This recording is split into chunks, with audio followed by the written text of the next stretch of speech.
Selamat datang di channel saya Serangga Gatal. Jangan lupa di subrek, like and share. Mimin doakan semoga kita sehat semua. Oke, kita mulai. Di padang pasir yang luas, 15 kapal ulang-alik mengancam akan menghancurkan benteng besar yang menjulang tinggi. Buat perubahan kamu. Waktunya bertindak. Pengemudi 2 dari 15 kapal ulang-alik menerima transmisi rahasia melalui perangkat tersembunyi. Setelah bertindak seperti agen tidur begitu lama, mereka akhirnya membiarkan aku bertindak? Seorang lelaki tua kurus berpikir, ekspresi yang sangat menyeramkan melintasi wajahnya. Namanya Pei-san, dan dia bukan bagian dari 6 organisasi transenden besar, alih-alih dia membentuk kelompok kecilnya sendiri di mana dia menjadi kepala. Untuk waktu yang lama, dia merendahkan diri sehingga membiarkan klan Xia menaruh kepercayaan mereka padanya dan orang lain dengan latar belakang yang sama. Paling tidak, klan Xia menempatkan kepercayaan lebih pada mereka daripada mereka yang bergabung dengan kedai darah atau kuil Dewa Bumi. Meskipun aku harus mengkhianati klan Xia, tidak ada yang bisa aku lakukan tentang itu. Dewa Iblis Besar telah berjanji untuk merekonstruksi tubuh jasmani aku. Bagi aku untuk terus hidup, demi kehidupan abadi, klan Xia harus dimusnahkan. Itu harus dihancurkan. Kilatan dingin melintas di mata Pei-san. Di kapal ulang-alik lain, klan Xia, pandangan frustrasi saat ini ditampilkan pada wajah muda dan tidak berpengalaman Yuan King. Saudara Sui Ying, saudari Jing Qiyu, kakak laki-laki Eternal Wind, saudara Puyang. Banyak wajah yang dikenalnya melintas di benaknya. Dalam 200 tahun, sejak lahir dan sampai sekarang, ia telah menghabiskan sebagian besar waktunya di dunia manusia, sebagai salah satu dari manusia. Adapun Sui Ying dan yang lainnya, dia sudah menganggap mereka sebagai keluarganya sendiri, saudara-saudaranya sendiri. Maafkan aku, Yuan King menutup matanya. Dia tidak pernah berhasil melupakan adegan dari masa mudanya. Ibu, mengapa kamu tidak pindah? Apa kamu tidur? Kita harus pergi. Dia sudah terbunuh oleh manusia. Serigala jantan dengan cepat menggigit serigala di lehernya dan melarikan diri. Ayah, serigala sekarang sedang menyaksikan serigala Xia Clan mengejar dan akhirnya membunuh serigala jantan. Gelombang, Yuan King menjerit. Hong! Salah satu angkutan tiba-tiba berbelok dan menembakkan batu giling hitam lagi, tetapi kali ini menuju antar jemput lainnya. Dengan kekuatan yang tidak kurang dari puncak dewa membombardirnya, pesawat ulang-alik terdekat pergi keluar jalur dan jatuh ke pesawat ulang-alik lainnya. Secara total, 2 kapal jatuh karena satu serangan. Pei-san, Yuan King, para klan Xia di dalam 13 kapal lainnya semua menatap dengan sangat terkejut. Di kejauhan, Sui Ying masih memegang tombak minum darah ketika ekspresinya berubah suram. Dia sudah lama menduga bahwa akan ada pengkhianat lain, tetapi dalam keadaan apapun dia tidak menganggapnya sebagai Yuan King. Meskipun tidak memiliki banyak teman yang transenden, ia benar-benar peduli pada transenden muda yang pemalu ini seperti halnya terhadap adik lelakinya sendiri. Bagaimana mungkin dia, Sui Ying tidak bisa mempercayainya? Pei-san, kamu telah mengkhianati klan Xia. Bagaimana mungkin kamu? Suara marah Chao King bergema di udara. Kakak Chao King, kamu mungkin memiliki keberuntungan yang cukup untuk menjadi dewa, tetapi bagaimana dengan aku? Haha, kamu tahu, aku sudah mendekati akhir masa hidup. Ketika waktu aku tiba, bagaimana aku bisa khawatir dengan kelangsungan hidup klan Xia? Pei-san berteriak dengan arogan, bukan jejak penyesalan dalam suaranya. Qi Qiyu Bai melangkah, penuh dengan kesedihan dan kemarahan.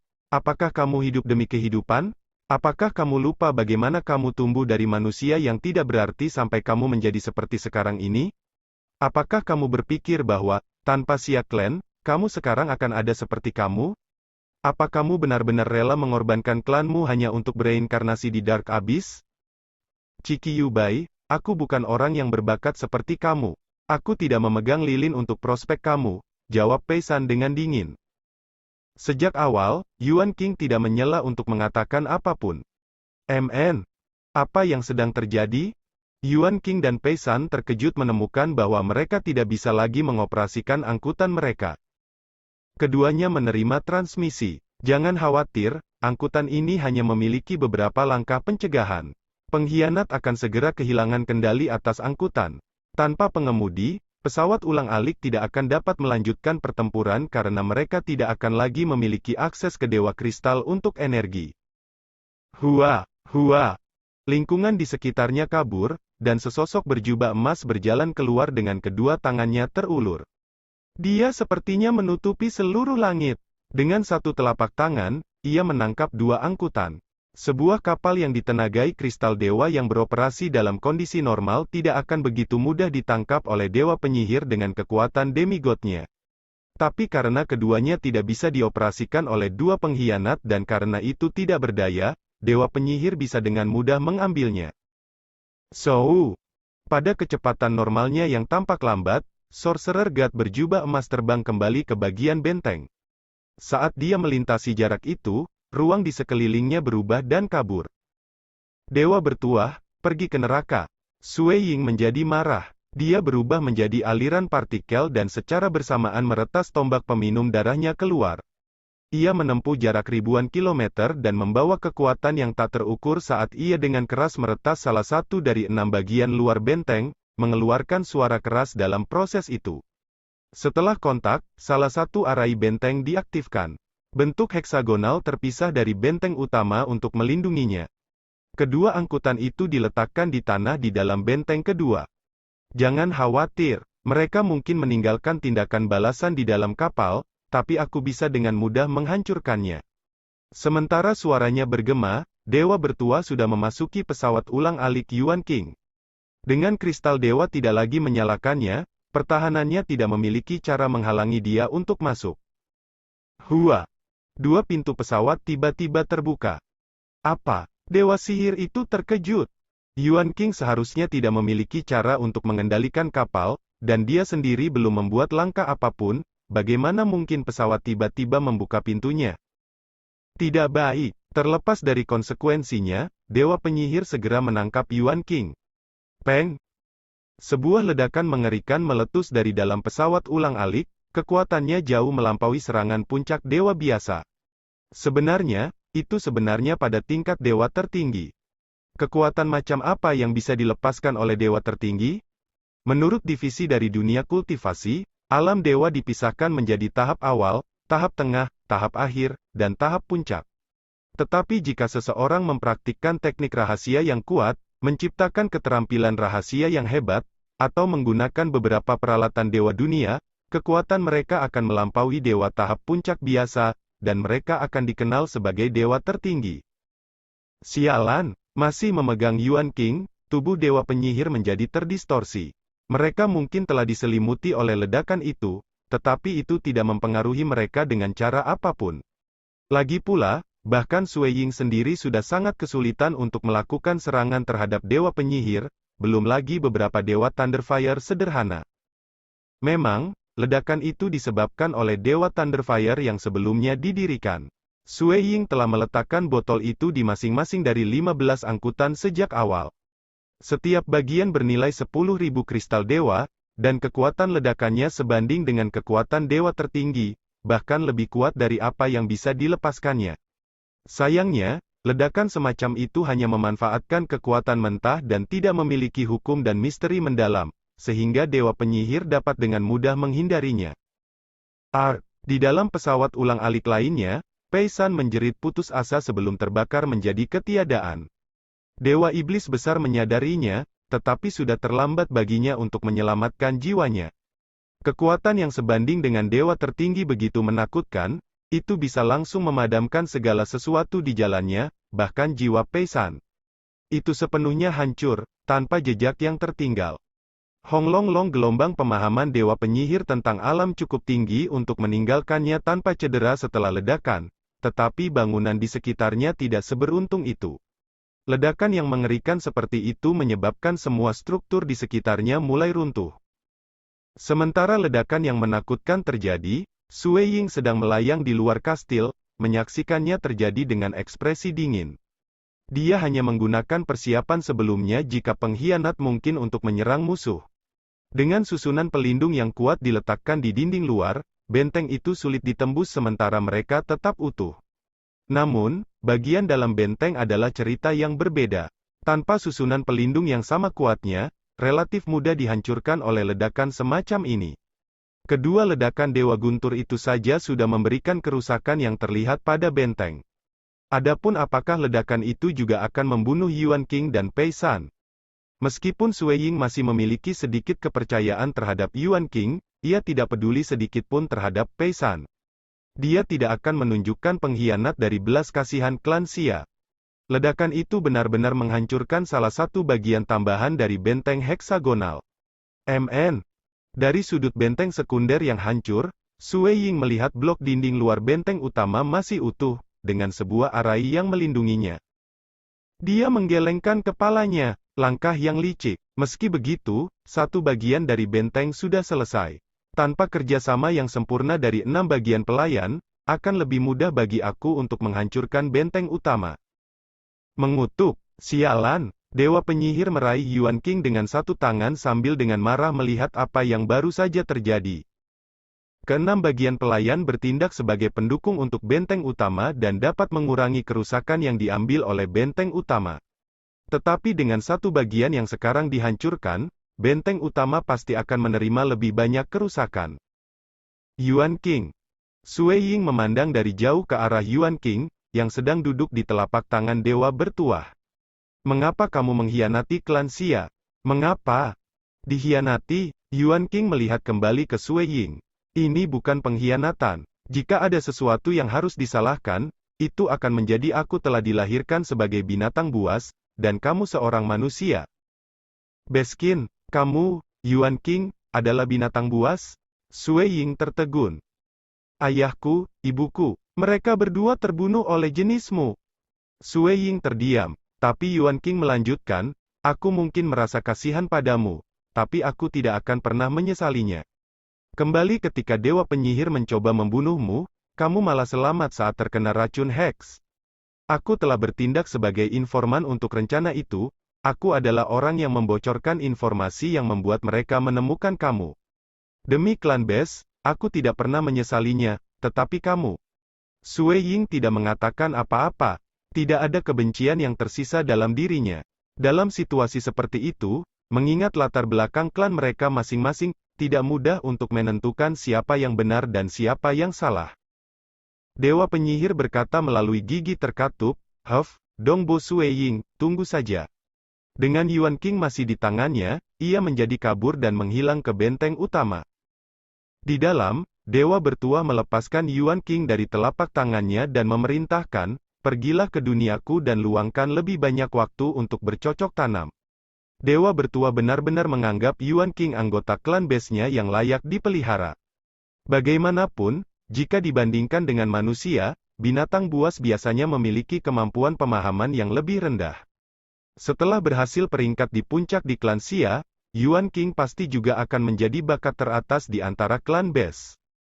Dia menghargai bakat semacam ini dalam dirinya, karena dia akhirnya akan menjadi bawahannya. Ya, Dewa Bertuah, jawab Yuan King. Dia kemudian berbalik dan segera meninggalkan dunia klan Xia melalui lorong spasial. Dia tidak akan mendapatkan kesempatan untuk melihat perang berakhir. Hua.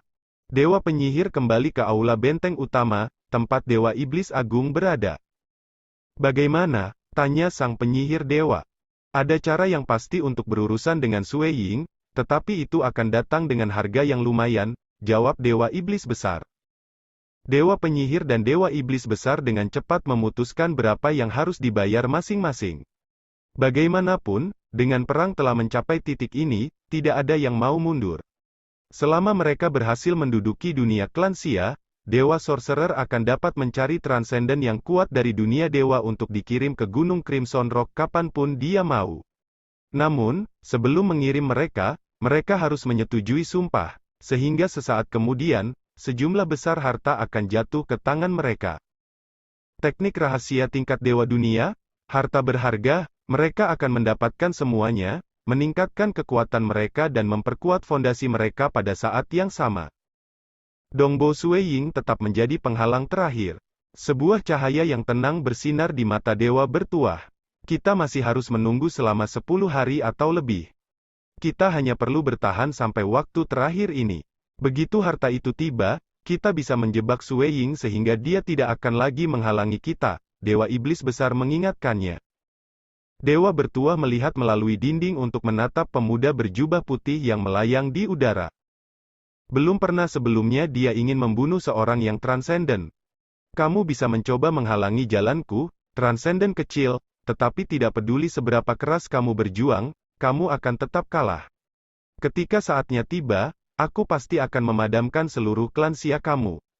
Dewa sihir itu dengan dingin tersenyum. Rencananya adalah membiarkan klan Bes berkembang biak dan akhirnya menutupi seluruh dunia klan Xia. Tentu saja, binatang buas dunia ini akan memiliki iman mereka pada kuil Dewa Bumi, bukan Dewa Penyihir. Dia sudah menyetujui hal itu dengan pihak lain. Yuan King adalah binatang buas. Di dalam pagoda bintang, Jing Qiyu, yang tengah beristirahat, merasa berita itu sulit dipercaya. Pei San, bagaimana mungkin dia berani? Ki Avatar kepala istana juga marah. Di masa lalu, dia tidak menyukai transenden klan Xia yang bergabung dengan faksi binatang. Tapi itu hanya karena keegoisan mereka. Tapi sekarang mereka benar-benar terlibat dalam keberadaan klan Xia, dan Pei San telah bertindak seperti ini. Perilaku seperti itu sangat memperburuk kepala istana Chen. Dia marah pada dirinya sendiri karena telah salah membaca orang itu. Bahkan di klan Xia-ku, bakat Yuan King selalu sangat tinggi, mungkin yang kedua setelah Sue Ying. Untuk berpikir bahwa dia sebenarnya adalah binatang buas. Persepsi mereka selalu lebih rendah daripada manusia, jadi dia jelas merupakan yang terbaik atau yang terbaik kedua dalam seluruh sejarah klan binatang. Dua transenden dari kuil Dewa Bumi di dalam Star Pagoda menghela nafas. Tidak terlalu sulit untuk menebak bahwa pengkhianat telah menyusup ke klan Xia, tetapi sifat binatang buas yang sebenarnya dari Yuan King agak mengejutkan semua orang. Hong Hua. Pemandangan perang yang kacau sedang berada jauh, di udara di sebelah benteng raksasa itu. The Nine-Head Serpent Battleship, bersama dengan kapal api yang berbeda, juga baru saja muncul. Mantan mengirimkan tombak ular berulang-ulang, untuk menyerang kapal perang berbentuk kumparan Xia Clan. Pada saat yang sama, kapal perang berapi-api akan meluncurkan naga berapi keluar lagi dan lagi, sampai tidak kurang dari 100 naga berapi-api meraung dan menyerang kapal-kapal klan Xia. Sue Ying ingin mencegat mereka. Tetapi kapal perang Serpen 9 kepala dan kapal perang yang berapi-api bergerak dengan kecepatan yang jauh melebihi miliknya dan dengan demikian bisa dengan mudah membuangnya dari jejak mereka. Dalam sekejap, 13 kapal perang antar jemput Xia Clan untuk sementara dibatasi. Peng! Sue Ying mengacungkan tombak peminum darah sepanjang lebih dari 1 kilometer untuk menyapu langit, memanggil gambar bintang hitam yang perlahan berputar, dan dengan ganas menyerang di benteng. Salah satu dari 6 benteng pendukung sudah hancur, dan ke arah benteng yang dihancurkan itulah Sue Ying menyerang seperti yang ia inginkan. Hong Long Long gelombang seluruh benteng bergetar lagi dan lagi, tanpa henti menerima kekuatan serangan dengan susah payah. Arai ruang angkasa ketiga telah hancur. Cepat, cepat, cepat. Kelompok transenden yang bertugas mengawasi pilar-pilar luar angkasa baik menggantinya dengan yang baru atau memperbaiki yang sudah ada. Dewa Penyihir dan Dewa Iblis Besar tidak mengeluarkan biaya untuk memastikan mereka bertahan selama 10 hari atau lebih yang diperlukan. Waktu berlalu, hari demi hari. Dalam sekejap mata, 16 hari sudah berakhir. Itu di sini, tubuh asli Dewa Penyihir telah secara pribadi membawa kembali harta itu dan kemudian memerintahkan seorang prajurit tahap dewa untuk mengirimkannya melalui lorong spasial. Dia bahkan tidak berani membiarkan bawahannya menyentuhnya karena takut akan terjadi kecelakaan. Dia benar-benar tidak mampu kehilangannya. Dalam kasus masalah memang terjadi, mereka benar-benar tidak punya cara untuk mendapatkan harta lainnya seperti itu. Dunia luar adalah hamparan ketenangan. Semua kapal perang Xia Clan telah kembali untuk memulihkan energi mereka. Bagaimanapun, kristal dewa mereka terbatas. Jadi 13 kapal perang tidak bisa menyerang tanpa jeda. Sue Ying juga sedang beristirahat, duduk bersila di tengah padang pasir yang jauh. Penggunaan terus-menerus dari tombak minum darah benar-benar memberi beban besar pada jiwanya. Kita memilikinya sekarang. Dewa Sorcerer mengulurkan tangan kanannya, benih hitam berkilau dan tembus cahaya yang sekarang berada di telapak tangannya. Meskipun warnanya hitam, Benih itu hampir transparan, dengan rune dewa yang tak terhitung jumlahnya mengalir di seluruh permukaannya. Harganya cukup banyak untuk mendapatkan ini, gumam Dewa Iblis Besar. Sejujurnya, jika Sovereign tidak memberitahuku tentang hal itu, bahkan aku tidak akan menyadari bahwa harta karun seperti itu ada. Penyihir Suci Camellia, nama yang sangat indah, puji Dewa Penyihir. Sekarang kita memilikinya, kemenangan kita sudah pasti, Dewa Iblis Besar bersuara. Kami akan menggunakannya untuk menjebak Sui Ying, dan kemudian kita bisa mulai mengambil alih seluruh dunia klan Xia dan merekonstruksi menjadi benteng raksasa. Pada titik itu, tidak peduli seberapa kuat Sui Ying, masih tidak mungkin baginya untuk mengocoknya. Kami juga dapat segera mulai membiarkan beberapa makhluk tumbuhan, serangga, binatang buas, dan sebagainya, bahkan beberapa serangga beracun yang sangat jahat yang dapat dengan cepat dilatih hingga ke puncak tahap dewa. Dewa Penyihir mengangguk. Karena dewa tidak dapat langsung memasuki dunia klan Xia, bahkan serangga racun harus paling banyak di bawah batas demigod untuk dikirim. Tetapi mereka kemudian dapat terus melatih serangga untuk memasuki alam dewa dan kemudian mengangkat mereka ke tingkat puncak. Dalam setahun, kita bisa membangun kembali seluruh dunia klan Xia menjadi benteng besar. Dewa Iblis Besar tersenyum. Adapun serangga racun, 2 hingga 300 tahun harus cukup bagi mereka untuk mencapai puncak ranah dewa. Setelah kami memiliki 10 atau lebih dari mereka dapat mengelilingi Sui Ying. Aku sangat ingin melihat bagaimana dia bisa keluar hidup-hidup. Petik 2. Sayang sekali tentang pagoda bintang yang menghalangi kita. Dewa Penyihir itu mengerutkan kening. Dunia Star Pagoda sangat perkasa. Sebagai contoh, seorang demigod biasa yang berani mendekati akan langsung dihancurkan oleh kekuatannya. Bahkan kapal perang biasa, atau para ahli seperti Tetua Yuping, akan melihat kekuatan mereka mencukur jadi 2. Di bawah kekuatan dunia pagoda bintang yang luas, mereka tidak bisa terus membangun dalam skala besar, untuk menyebarkan struktur mereka di mana-mana dan mengatur arai yang tak terhitung jumlahnya. Benteng utama yang sekarang mereka gunakan secara alami telah disempurnakan terlebih dahulu, dengan satu pikiran, itu akan siap segera setelah itu ditempatkan. Namun, biaya benteng yang bisa dipindahkan semacam ini dengan ukuran yang sangat besar akan sangat luar biasa. Benteng yang cukup besar untuk menyelimuti seluruh dunia klan Xia sama sekali tidak bisa memiliki aspek portabel ini. Selama Sui Ying dibatasi, siapa yang peduli dengan Star Pagoda? Pikirkan tentang betapa ganasnya pagoda bintang tingkat 12 yang memboroskan kristal dewa, mereka tidak akan bertahan lama, kata Dewa Iblis Besar dengan percaya diri. Memang, begitu penghalang pagoda Star rusak, dan setelah benteng besar dibangun, kita akan memiliki banyak cara untuk berurusan dengan Sui Ying. Dewa Penyihir dengan dingin mendengus.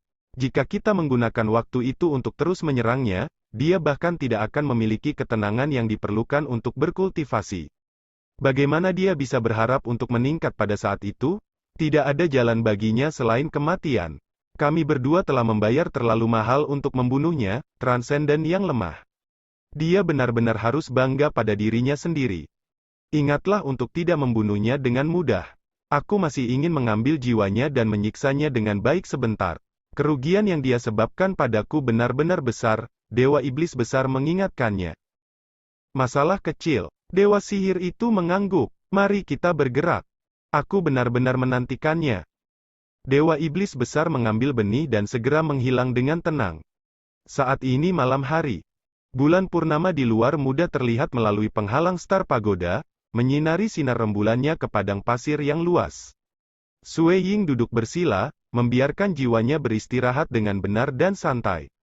Tekanan yang diberikan pada seorang transenden yang menggunakan senjata kelas dewa berkualitas tinggi benar-benar besar. Untungnya, itu adalah prajurit dewa yang memiliki darah, atau dia bahkan tidak akan bisa menggunakannya. Sui Ying menoleh untuk melihat ke suatu tempat di kejauhan. Tiba-tiba sesosok muncul di depan benteng. Dia mengenakan satu set baju besi hitam jahat yang menutupi seluruh tubuhnya, dan kepalanya dihiasi dengan sepasang tanduk melengkung. Selain baju besi hitam, seluruh tubuhnya juga tertutup api panas berwarna merah darah. Selain itu, armornya dipenuhi dengan senjata tajam yang tak tertandingi. Bahkan matanya menyala-nyala saat dia menatap Sui Ying yang jauh. Dewa Iblis Besar, Sui Ying yang berkaki silang berdiri, mengulurkan tangannya di mana tombak peminum darahnya tiba-tiba muncul. Haha, kejadian yang jarang terjadi. Dalam semua perkelahian sampai sekarang, kamu, Dewa Iblis Besar, belum pernah bertarung dengan aku. Sambil tertawa di permukaan, Sui Ying sebenarnya sangat berhati-hati. Sekarang Dewa Iblis Besar juga muncul, dia pasti tidak bisa gegabah. Dewa sihir itu bertarung denganmu, tapi sayangnya budayanya masih agak terlalu rendah. Dengan demikian dia tidak dapat membunuhmu. Seluruh tubuh Dewa Iblis Besar terbakar dengan api merah darah ketika dia datang, menginjak udara kosong. Di sekeliling api merah darah itu hamparan hampa hitam pekat, hitam seperti kegelapan di dalam lubang hitam. Aku sudah menyiapkan baju besi khusus ini untuk berurusan denganmu, dan itu berisi kutukan Dark Abyss yang paling menakutkan. Kali ini, kamu pasti akan mati. Begitukah? Sui Ying mendengus dingin. Sebuah kutukan, menurut kakak senior Gebai dan Fei Yun, tidak ada jalan licik yang bisa melakukan apapun untuk mengancamnya. Hanya dengan mengandalkan kekuatan sejati mereka bisa menghadapinya. Ambil, misalnya, Transcendent yang benar-benar menentang surga, bisakah dewa yang sangat kuat mengalahkan mereka? Adapun kutukan, racun Hex, semua itu tidak ada gunanya. Mati! Suara Dewa Iblis Besar dengan tegas bergema di seluruh langit dan bumi. Bersamaan dengan suaranya, kegelapan pekat yang mengelilingi api merah darah yang membakar di permukaan tubuhnya mulai menyebar ke segala arah, dengan cepat mengubah langit dan bumi di sekitarnya menjadi hamparan kegelapan. Dewa Iblis Besar adalah satu-satunya Sekian dulu update-annya, tunggu lanjutannya di channel saya Serangga Gatal, di subscribe ya guys. Terima kasih.